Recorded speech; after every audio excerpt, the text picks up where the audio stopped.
Goeiedag geliefde disipel van Jesus en baie welkom by nog 'n episode van In Jesus Bybelstudie. Hier is episode 4 in ons huidige reeks oor bruid van Jesus. En ons kernteks vir hierdie reeks is Efesiërs 5 vers 32, waar Paulus onder inspirasie van die Heilige Gees vir ons skryf: hierdie verborgenheid is groot, maar ek sê dit met die oog op Christus en die gemeente. Die verborgenheid waarna hy wys is die feit dat die instelling van die huwelik 'n tipe en skadu is van Jesus en sy kerk. En as jy dink ek maak dalk te groot ding van tipes en skadu's en voorbeelde in die woord, dan wil ek jou vra hoe dit vir Moses uitgewerk. Hy het ook een keer nie genoeg waarde aan 'n tipe van Jesus toegeskryf of die waarde daarvan begryp nie, en dit het veroorsaak dat hy nie die Israeliete in die beloofde land kon inneem nie. Nou waarvan praat jy nou? Blaai saam met my na Eksodus 17. Hier kry ons die Israeliete weer ouer gewoonte aan die kerm, die keer omdat daar nie water is nie. En ek lees vanaf vers 5 God se opdrag aan Moses. En die Here het Moses geantwoord: trek voor die volk uit en neem van die oudstes van Israel met jou saam en neem jou staf waarmee jy die Nyl geslaan het in jou hand en gaan weg. Kyk, ek sal daar voor jou by die rots op Horeb staan. Dan moet jy die rots slaan en daar sal water uitkom dat die volk kan drink. En Moses het so gedoen voor die oë van die oudstes van Israel. Hoeveel van julle weet dat hierdie rots was 'n tipe van Jesus?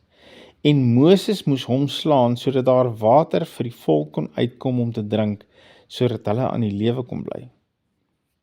Maar hierdie was alles 'n tipe van Jesus, wat geslaan moes word aan die kruis sodat hy vir ons die lewende water kon gee, deurdat hy al ons straf gedra het en ons nou versoen kan wees met God en vrylik van hom kan ontvang, omdat ons rots, Jesus, al ons houe gevat het.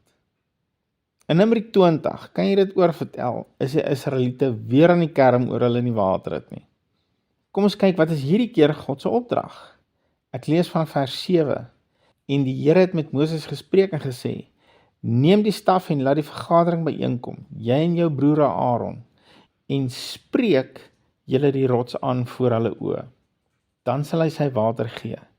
So moet jy dan vir hulle water uit die rots laat vloei in die vergadering en hulle vee laat drink.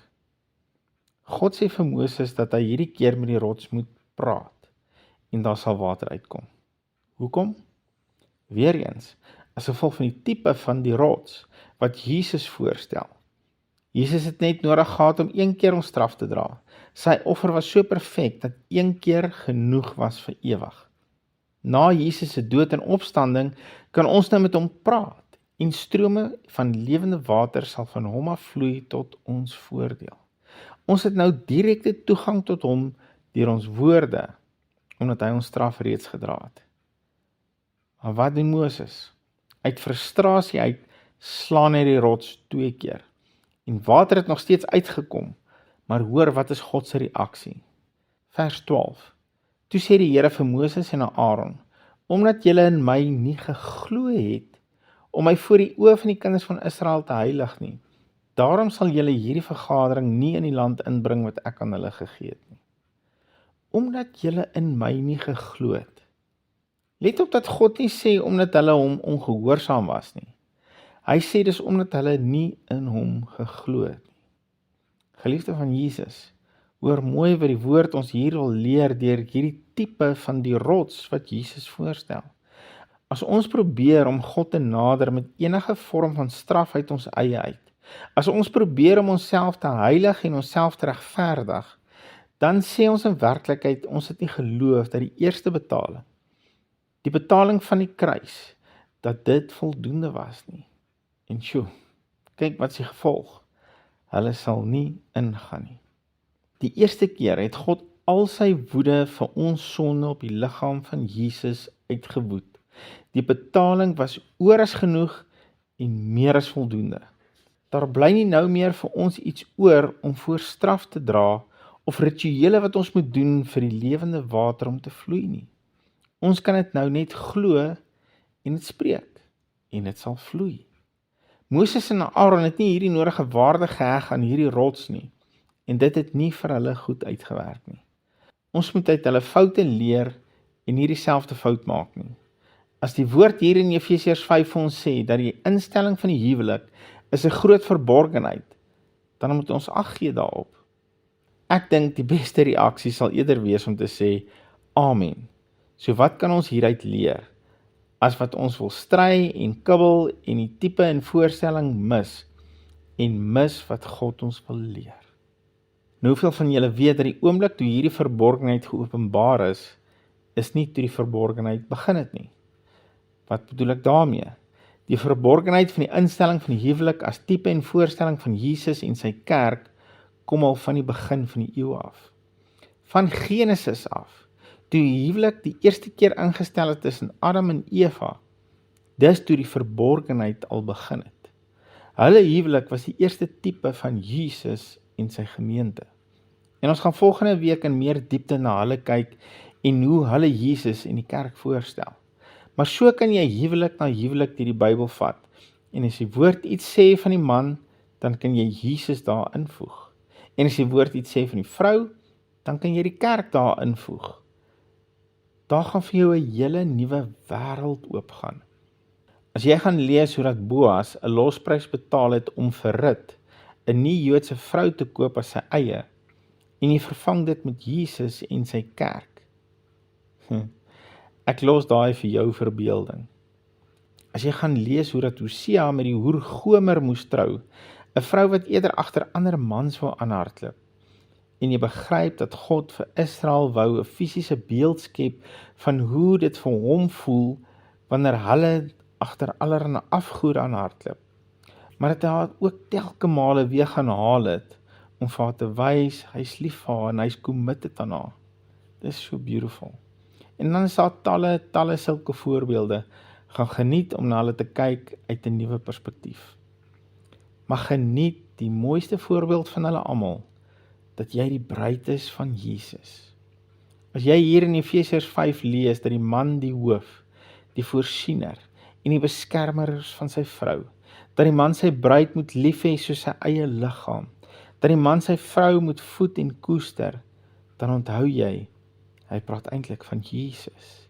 Jesus is ons hoof, ons voorsiener en ons beskermer. Jesus het ons lief soos God hom lief het en soos wat hy homself lief het. Jesus voed en koester ons, want hy is ons bruidegom, ons man. As jy hier lees dat die vrou onderdanig moet wees aan haar eie man, dat sy hom moet respekteer en toegee aan sy gesag binne die huwelik, dan dink jy aan die groot verborgenheid dat die woord eintlik hier praat van ons, die kerk, die bruid van Jesus, en dat ons aan hom sal onderdanig wees, dat ons hom sal respekteer en dat ons aan sy gesag onderdanig sal wees. En as ons hier aan aandag sal gee, hoe dat ons verhouding met Jesus net sal blom en floreer en 'n absolute vreugde sal wees, want hy's 'n goeie man, hy's 'n getroue man, en hy's 'n liefdevolle man, en ek kan jou verseker, dat hy groot vreugde daai uitput, om jou, sy bruid, te bederf. Geniet jou verhouding met jou God, met jou man, jou Here Jesus, jou bruidegom. Here, wat 'n voorreg om u bruid te kan wees. Dankie vir hierdie openbaring, Here, dankie vir hierdie verborgenheid wat u in die woord vir ons kom oopmaak, dat ons u bruid is. Here, en dat dit u begeerte is om vir ons goed te wees, dat dit u begeerte is as 'n goeie bruidegom om ons te koester en om ons lief te hê, om ons te beskerm, om vir ons te voorsien, om ons te voed. Here, dankie dat ons net kan toegee aan u gesag, dat ons net onder u arm kan kom inkruip, daar waar u ons vashou en koester en beskerm, en dat ons u liefde kan geniet. Ek eer u vir die amazing God wat u is. Dankie Here Jesus. Amen. Geliefde van Jesus, hou jou oog op jou bruidegom, Jesus, en hou jou neus in sy woord, sy liefdesbrief. Shalom.